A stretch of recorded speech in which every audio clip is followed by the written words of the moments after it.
It was a hot day in St Landry Parish, but armed with our trusty sign, we went in search of a story in Opelousas.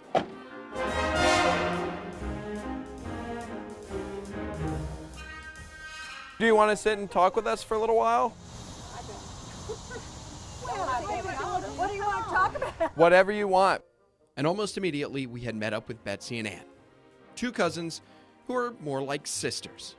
She likes it that I'm older, 80, than she is. 1 year. But anyway, we still are good friends and go back and forth. Ann from Beaumont, Texas, and Betsy from New Roads. The distance, though, never an issue, so the two got together as frequently as they could. Every year, every summer. And sometimes At holidays, Christmas, but the families would get together.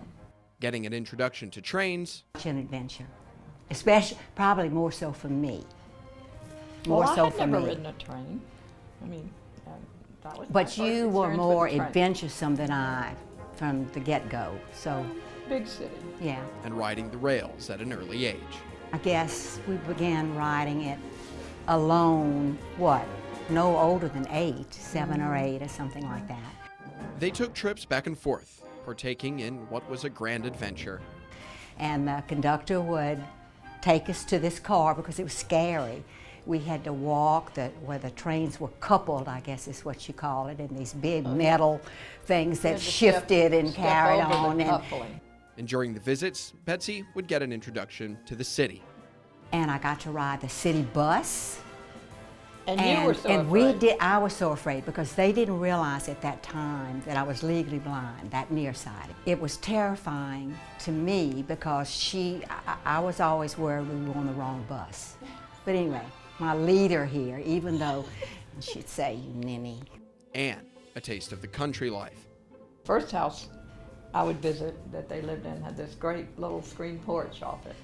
And so, way before air conditioning. We just played on the screen porch. While the trips may not be as frequent, the two have stayed in each other's lives, visiting whenever they can. And as we're able. And We laughed. We feel very grateful to be in our 80s and still be able. Still as close as sisters, still partaking in that adventure they started on the train from Beaumont to Livonia. We have an interesting history and we're still at it. We're still making history. As for us, we'll be back from Lafayette Parish. In Opelousas, I'm Daniel Phillips, KTC TV3.